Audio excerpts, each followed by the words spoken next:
2023년 6월 4일 이 주일 예배는 전에도 없었고 앞으로도 없을 단 한 번 하나님 앞에 드리는 예배라고 생각을 합니다.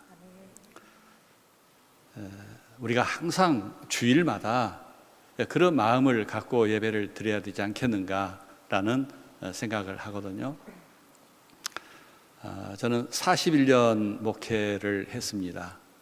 학교는 서울신학대학교를 졸업하고 그리고 첫 번 목회지는 강원도 정선의 탄광촌에서부터 목회를 했다가 또 부목사도 하고 그리고 이제 마지막 교회에서 23년 반 정도 목회를 하고 은퇴를 한 1년 정도 앞당겨서 은퇴를 했습니다.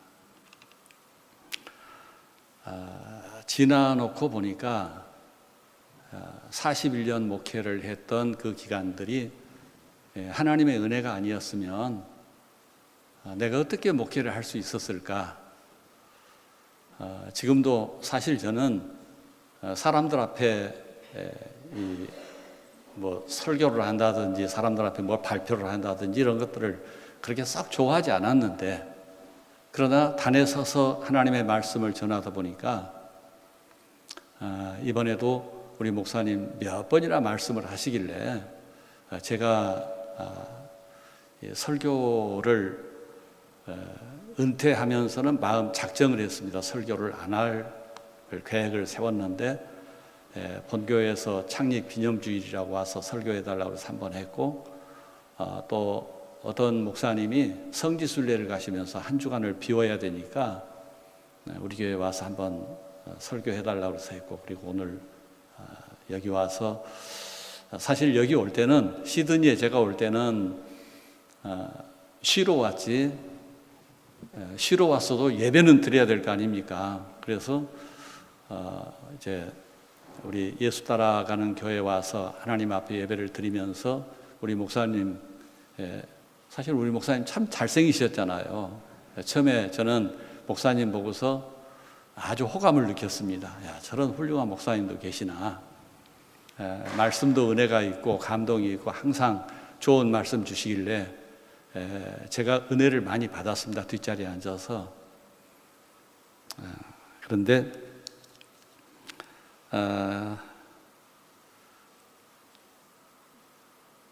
가만 생각해 보니까 내가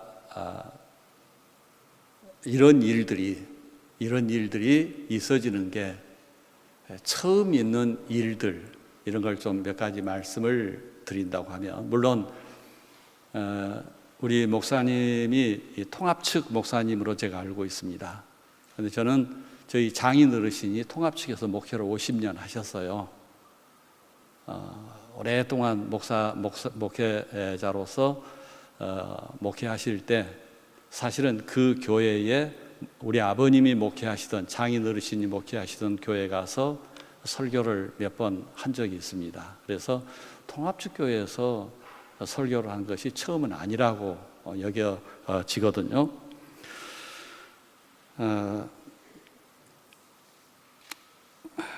설교 부탁을 받으면서 나는 제가 설교를 준비하려고 하면은 책상이 있어야 되고 앞에 자료가 있어야 되고 뭐 하는데 그런 것도 전혀 없고요. 또 아까 목사님 말씀하셨지만은 제가 옷을 여행복으로만 입고 왔기 때문에, 그런데 참 다행스러운 것은 시드니에 와가지고 한 50일쯤 되다 보니까 몸이 이 옷을 입을 만큼 몸이 이렇게 적당하게 빠졌어요. 얼마나 다행스러운 일인지 모릅니다. 그런데 제가 초대받아서 설교를 가서 하거나 본교에서 설교를 할 때 내가 하고 싶은 말씀을 전하고 내가 전하고 싶은 성경을 택해서 설교를 하는데, 우리 목사님이 저한테 말씀하시기를 설교 제목도 그리고 설교 본문도 다 정해주시면서 하라고 하는 겁니다. 왜 그런가 했더니 제가 왔던 그 첫 주일에 제가 와서 예배드린 첫 주일에 이제 디모데후서 1장부터 시작해서 쭉 하시다가 5월 첫째 주일은 복음서의 말씀을 하시더라고요. 그래서 다른 말씀 하시나 보다 했더니 그 다음 주일부터 다시 또 연속해서 이 디모데후서 강해를 하시면서 아까 말씀하신 대로 그런 내용으로 이제 설교를 좀 해달라고 그래서 참 이런 경우는 내가 처음 봤는데 그럴 수가 있을까? 감사합니다. 그래도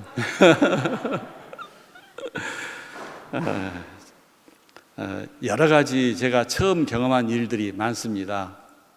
해외여행 와가지고 50일 이상 있는 것도 제가 처음 있어 봤고요. 왜냐하면 목회하면서 해외 나가봐야 월요일 갔다 토요일 나오는 게 긴 거고, 또 성지순례 가봐야 이제 한 주일은 쉬지만은 보름 안에 돌아와야 되는 이제 그런 일정이잖아요. 그래서 외국 나가 있는 기간이 처음으로 50일 되고, 또 저희 아들이 저희들과 헤어져 산 지가 군에 갈 때부터 제대하고 호주 와가지고 16년 살았는데, 그러니까 한 19년 정도 아들하고 거의 같이 앉아서 밥을 먹은 적이 별로 없을 정도로 그랬는데, 한 50일을 같이 와서 밥 먹고 같이 여행 다니고 즐거운 시간을 갖게, 이것도 저에게 처음 있는 일입니다.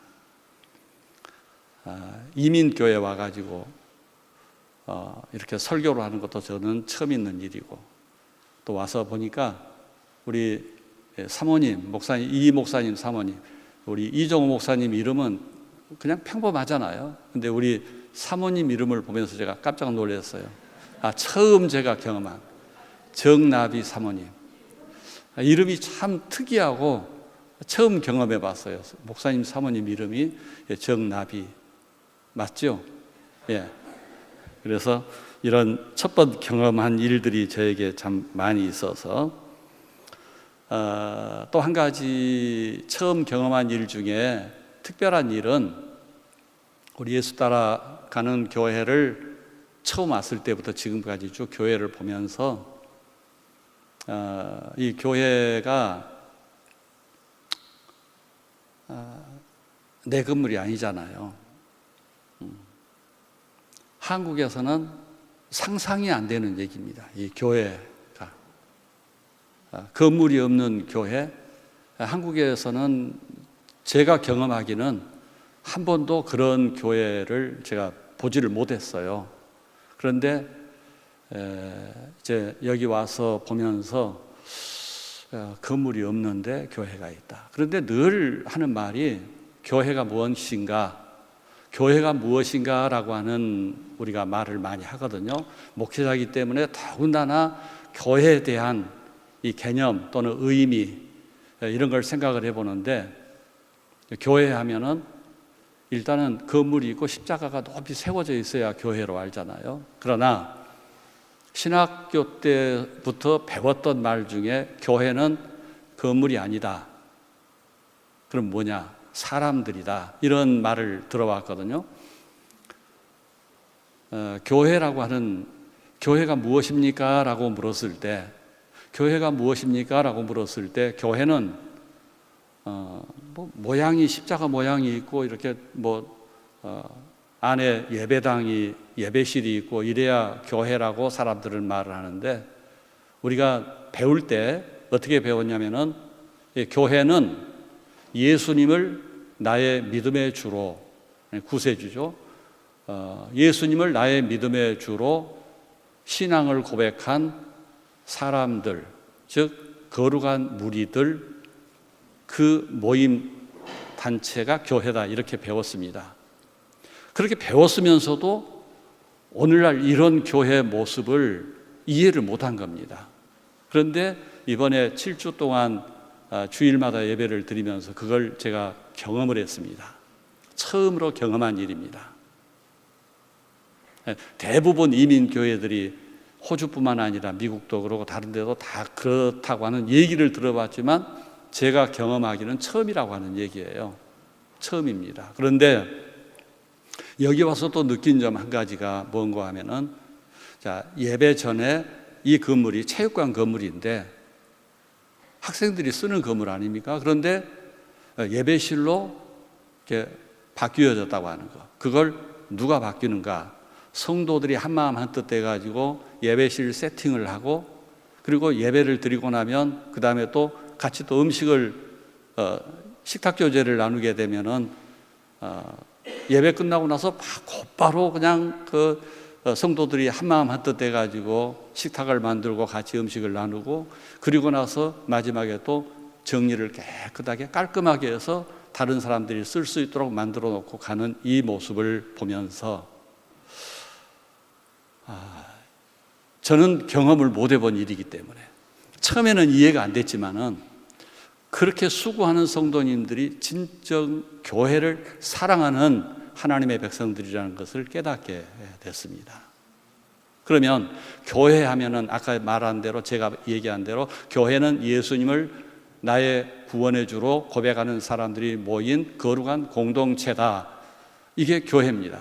교회를 정의하라 하면 여러 가지로 말을 할 수 있겠지만 제가 정의하는 내용은 그겁니다. 그리고 교회가 뭡니까? 하나님 앞에 예배 드리는 공동체 아닙니까?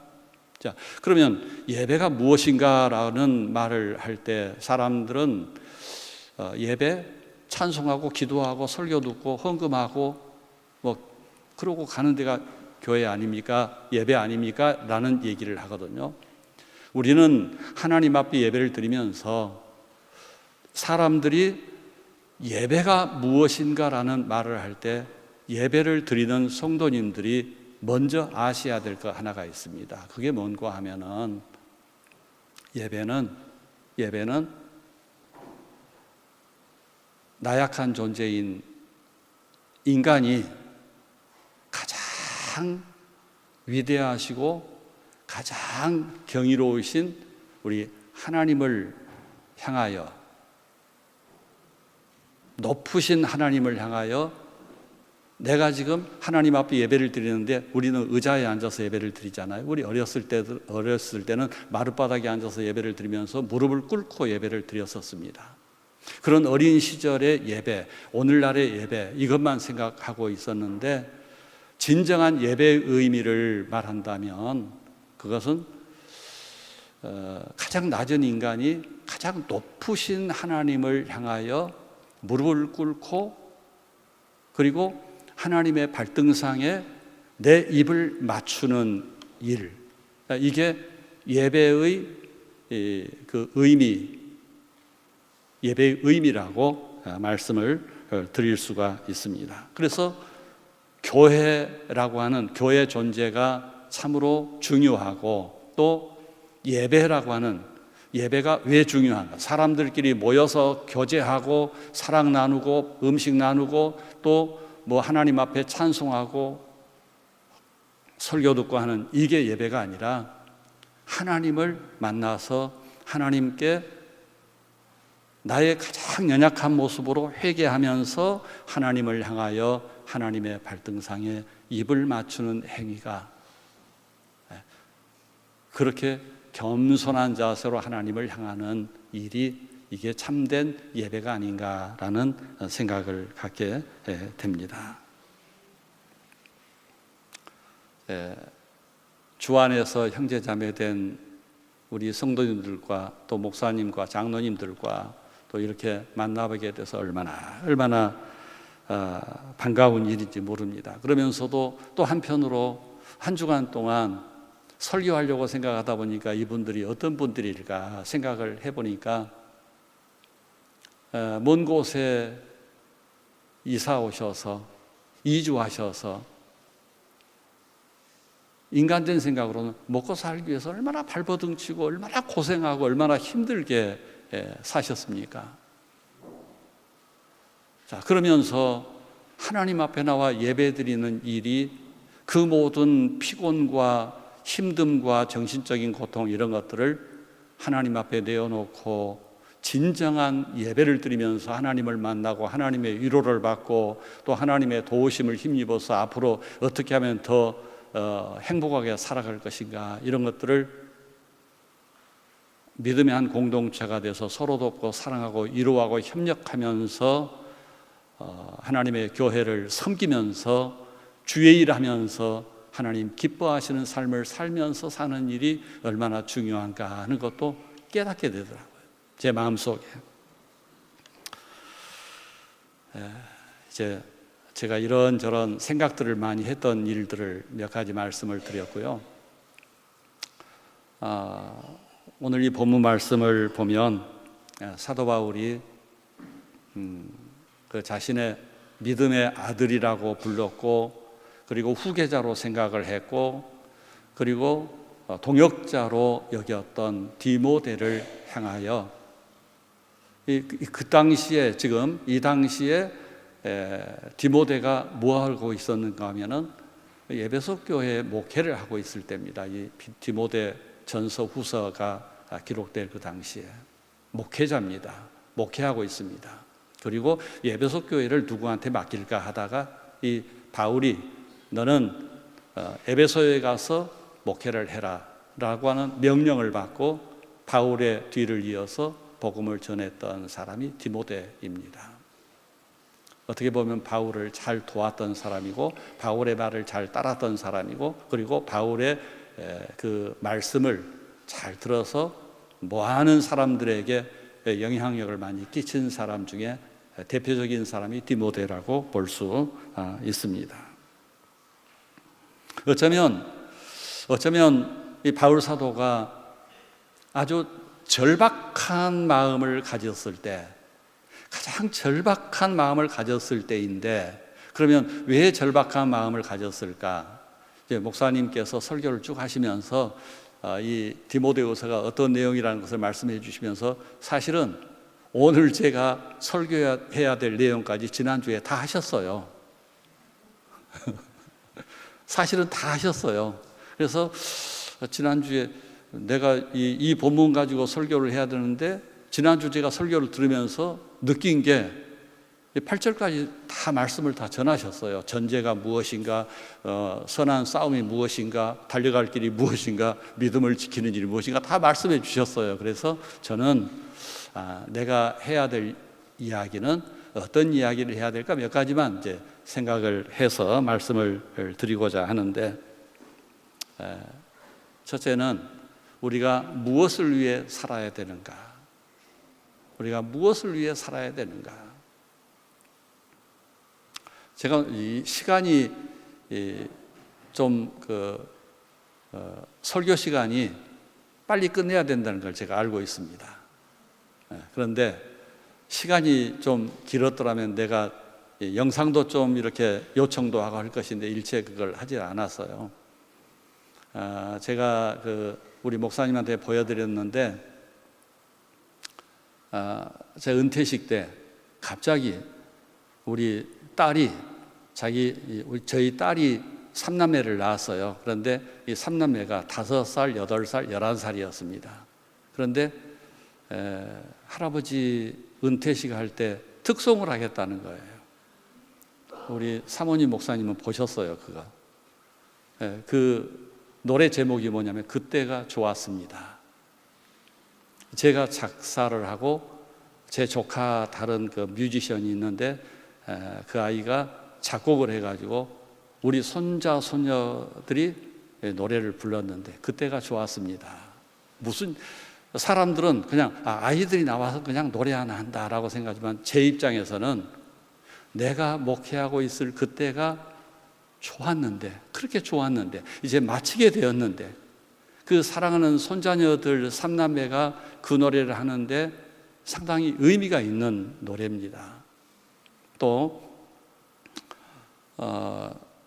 그 노래는 제가 23년 반 동안 목회했던 그 광주 은혜교회의 이야기였고, 그러니까 성도들은, 아는 성도님들은 이 노래가 어떤 노래인데 그때가 참 좋았다. 그러나 지금은 나는 아무것도 아니다라는 그런 뜻입니다. 달려갈 길을 다 마친 사람에 대한 이야기의 그 노래라, 이렇게 말할 수도 있습니다. 즉 바울 사도가 자기의 한평생, 사실은 바울은 지난번에 목사님도 말씀하셨지만 바울은 결혼도 하지 않고 평생을 지냈습니다. 그가 하는 일은 고난받는 일이었고, 그가 또한 주의 복음을 전하기 위해서, 그것도 이방 나라에 가가지고, 이방, 아시아, 헬라, 그리고 로마까지 복음을 전하기 위해서 자기 목숨을 아끼지 아니하고 최선을 다해서 가는 곳마다 주의 복음을 전함으로 인해서 예수 그리스도를 많은 사람들에게 심어주는 그런 믿음의 사람, 이게 바울이었습니다. 그가 일생을 마치게 될 때 마음속에 내가 지금까지 복음을 전해 수십 년간 복음을 전하고 마지막까지 복음을 전했는데 내가 그래도 하나님 앞에서 부족했다. 나는 너무 연약했다. 나는 부족했다라는 그런 생각을 가졌을 거 아닙니까? 그 내용을 디모데에게 부탁하는 겁니다. 너는 젊으니까, 아직 너는 목회자니까 이제 내가 다 하지 못한 일, 그리고 나서 이 바울 사도가 로마의 마지막 로마 여행을 가게 됩니다. 로마에서 참수형을 당합니다. 마지막 참수형을 당할 때 황제에게 복음을 전하고, 그 복음을 전해 들은 황제가 로마를 기독교화 만드는 일을 하게 됩니다. 오늘 이 말씀과 겹치는 말씀이기는 하지만은 사도행전 20장의 말씀에 보면 사도 바울이 이제 선교 여행을 했는데, 선교 여행에 1차, 2차, 3차 선교 여행을 했습니다. 1차는 아시아 선교 여행만 했고, 아시아라고 그러면은 그 당시에 이제 오늘날로 말하면 터키를 얘기합니다. 바울이 태어나서 살았던 자기의 고향을 중심으로 해서 했던 여행이 선교 여행이 1차 선교 여행이고, 2차는 헬라까지 가가지고 고린도까지 또 복음을 전하고, 다시 또 한 번의 그 전도 여행을 하면서 마지막 에베소에서 디모데가 에베소 목회를 하고 있을 때 바울 사도가 디모데를 찾아가지 않고 밀레도라고 하는 곳에서 에베소 교회 대표들, 그러니까 성경에는 장로들이라고 나옵니다. 대표들을 몇 명을 모읍니다. 불러 모아요. 그러면서 내가 지금까지 달려온 길이 험악했는데, 죽을 고비를 많이 맞이했는데, 내가 복음을 전하는 일에 전심전력했는데 이제 내가 어디로 가는 줄 아느냐? 나는 지금 예루살렘으로 간다. 별거 아닌 것 같잖아요. 예루살렘에 가자마자 예루살렘 교회를 방문하고 나서 곧바로 체포가 됩니다. 로마에서 죄수로 체포를 합니다. 그래가지고 로마로 가게 되는 그 과정이 사도행전 마지막 부분 28장까지의 내용이죠.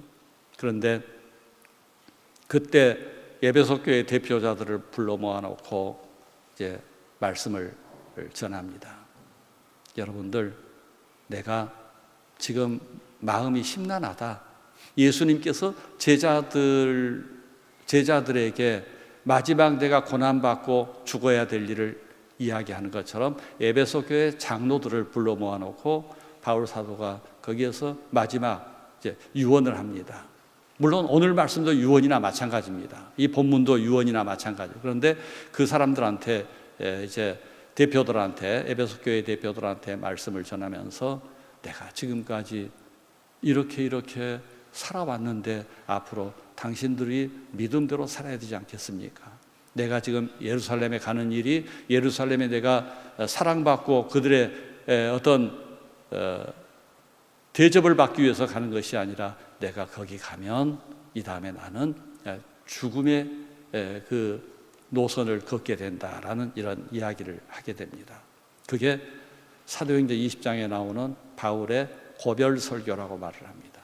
오늘 이 본문 디모데후서 4장은 디모데를 향한 이 고별 설교나 마찬가지입니다. 바울 사도가 고린도전서 10장 31절에 너희가 먹든지 마시든지 무엇을 하든지 다 하나님의 영광을 위하여 하라 라는 말도 어쩌면 고별 설교였습니다. 이렇게 여러 곳에 바울 사도가 복음을 전하고 나서 했던 그의 고백들을 보면 고별 설교의 내용이 참 많습니다.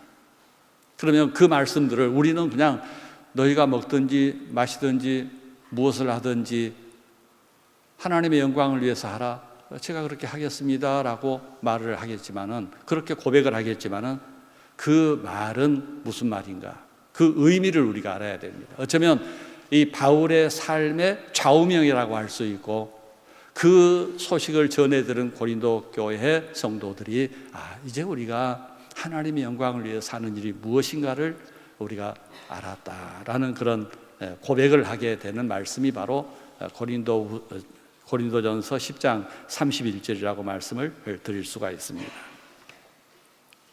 오늘 본문 말씀에 선한 싸움을 싸우고 달려갈 길을 마치고 믿음을 지켰으니 라고 하는 이 몇 마디의 말씀을 우리 목사님 설명 다 하셨습니다마는, 이 중에 선한 싸움은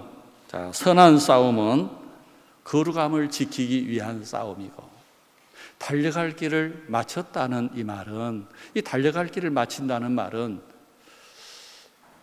달려갈 길, 경주하는 자가 목적지를 바라보고 달리는 거거든요. 그런데 그 목적지를 향하여 달릴 때 어떻게 달려야 돼? 우왕좌왕하며 달려서는 안 됩니다. 그 길을 따라서, 규칙을 따라서, 정한 코스에 정한 길로 달려가야 된다고 하는 얘기입니다. 우리는 종종 신앙생활 하다가 낙심해가지고 교회를 그만두시는 분들도 있고 그럽니다마는, 우리의 정해진 길이 있다면 그 길을 정말 끝까지 변함없이 그 길을 걸어갈 수 있는 성도님들 되시기를 바랍니다. 믿음을 지켰으니라는 이 말씀, 믿음 잘 지켜야 됩니다.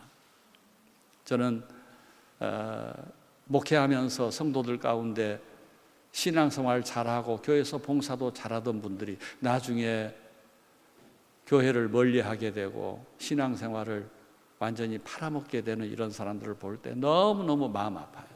정말 마음 아픕니다. 그런 일이 있어서는 안 될 것인데 라는 생각을 갖게 됩니다. 우리 교회, 아까 제가 교회라는 말 그리고 예배의 중요성 이런 걸 말씀드렸습니다마는, 정말 우리 성도들이 하나님의 교회를 위해서 기도하고 그리고 예배를 잘 드리기 위해서 기도하고, 예배라고 하는 것은 구약 시대에는 제사가 있었고, 그리고 제사를 지내기 위해서는 제단이 있었습니다. 그게 오늘날로 말하면 교회와 예배가 아닌가 생각을 합니다. 그런데 지금 우리는 하나님 앞에 예배를 드리는데, 예배 드릴 때 우리 신앙생활 하면서 우리의 마음이 어떠해야 될까? 예배 드리러 교회에 오신 성도님들의 마음 속에 어떤 마음을 가지셔야 될 것인가? 마음 평안하셔야 됩니다. 마음이 평안하셔야 돼요. 오늘도 저는 그런 생각을 해봅니다. 내가 행여라도 성도님들의 마음에 불편함을 주는 이야기를 해서는 안 될 것인데 라는 생각을 갖게 됩니다. 제가 사역하던 그 교회에서 예배를 드리는데 앞에서 설교를 하면은 모든 분들이 하나님의 말씀을 잘 들으려고 하고 있는데, 그 중에 한 사람이 설교를 바르게 듣지 못하고 하나님 앞에 예배를 바르게 드리지 못한 한 분이 있었습니다. 예배 시간만 그런 것이 아니라 평상시에도 그렇습니다. 그리고 교회를 어지럽히고 다니고 잘못된 신앙을 가지고 있기 때문에 그렇습니다. 그분의 마음이 평안할 리가 없습니다. 항상 불평, 불만, 원망이 가득한 사람. 모든 사람들과 원수가 됩니다. 목회자와도 원수가 돼버려요. 내가 더 그를 품고 사랑해야 될 것인데 그럴 단계가 아닙니다. 그럴 단계가 아니에요. 도저히. 그러다가 어느 날 그분이 교회 내가 다른 데로 가겠습니다 라는 말을 할 때, 성도들 한 사람 다른 교회 간다 하면 기분 좋을 일이 정말 없습니다. 성도들 다른 데로 갈 때 이사를 가더라도 너무너무 서운한 거예요, 마음속에. 근데 그분 가는 건 서운하지가 않아요, 이상하게. 서운하지가 않아요. 그래서 잘 가시라고요. 그러고 났는데 그날부터 교회가 천국이 되는 거예요. 서로 얼굴도 쳐다보기 힘들었던 그런 분이 교회를 떠나고 나니까 교회가 천국이 돼가지고, 목사님 이제 우리들이 좀 웃고 삽시다. 다들 웃고 사셔야 될 거 아닙니까? 마음 평안해야 될 거 아닙니까? 예배 드리면서 마음 평안해야 되는데, 뭐 할 얘기가 많습니다만은 우리 성도님들, 예수 따라가는 교회 성도님들 마음 편안하게 신앙생활 하셔야 됩니다. 교회 와서 마음 불편하면 되겠습니까? 마음 평안하셔야, 내가 뭘 하든지, 내가 봉사를 하든지, 내가 죽도록 일을 하든지 마음 평안해야 되는데, 평안하지 못하다면 그건 안 될 일이에요.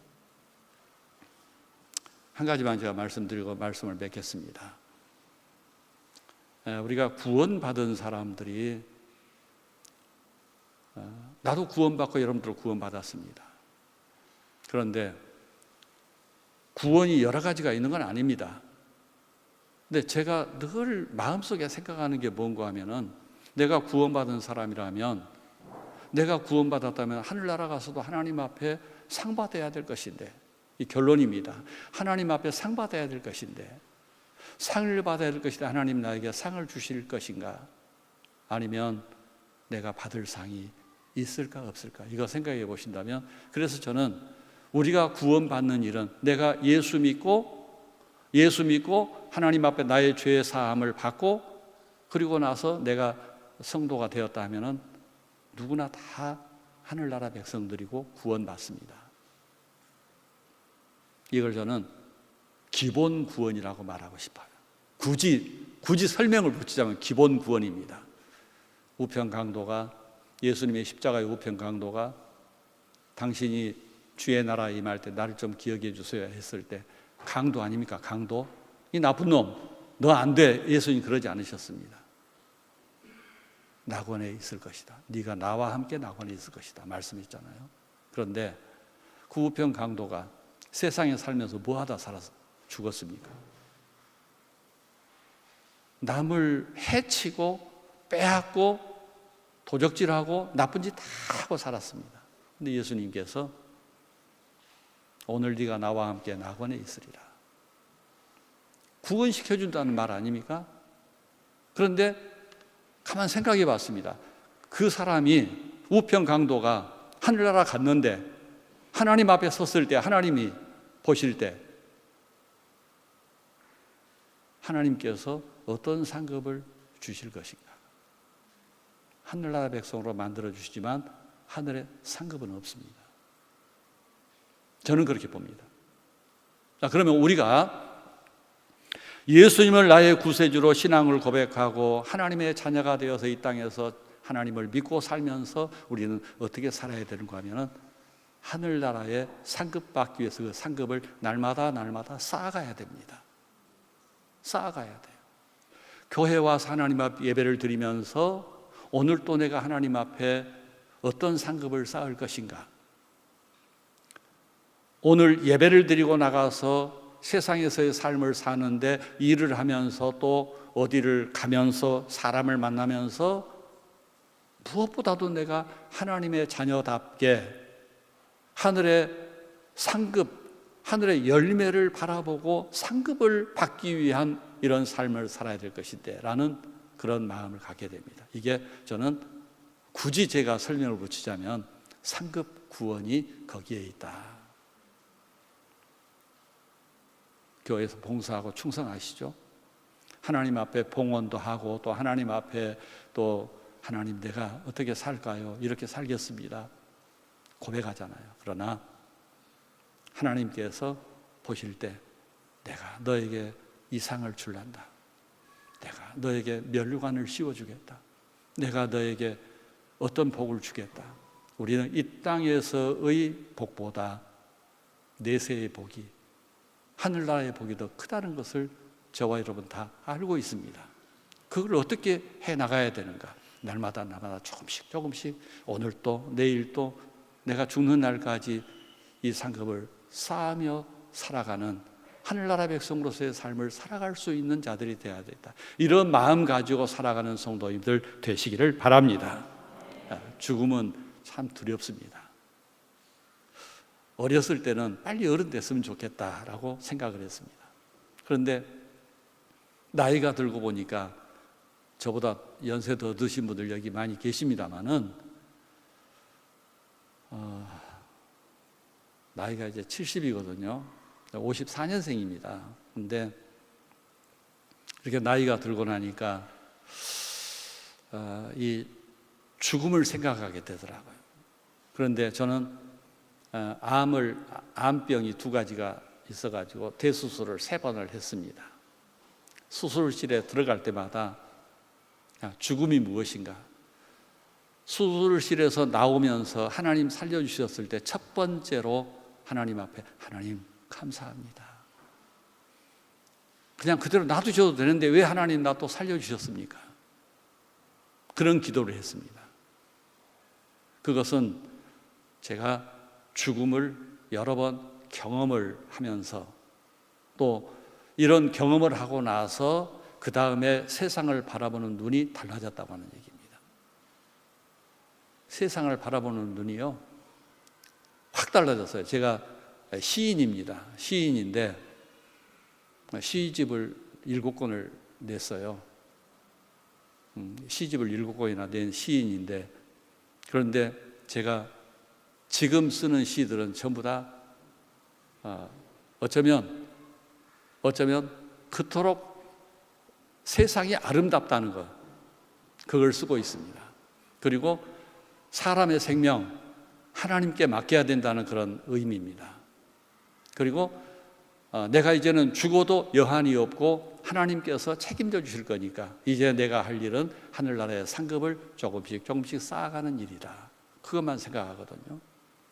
오늘 여기 모이셔서 함께 예배드리신 우리 예수 따라가는 교회 성도님들, 하나님께서 날마다 하늘 상급 쌓아서 하나님 나라 갔을 때, 우리의 생 다 마치고 하늘나라 갔을 때 하나님께서 우리에게 주시는 상급받아 누릴 수 있는 귀한 성도님들 되시기를 바랍니다.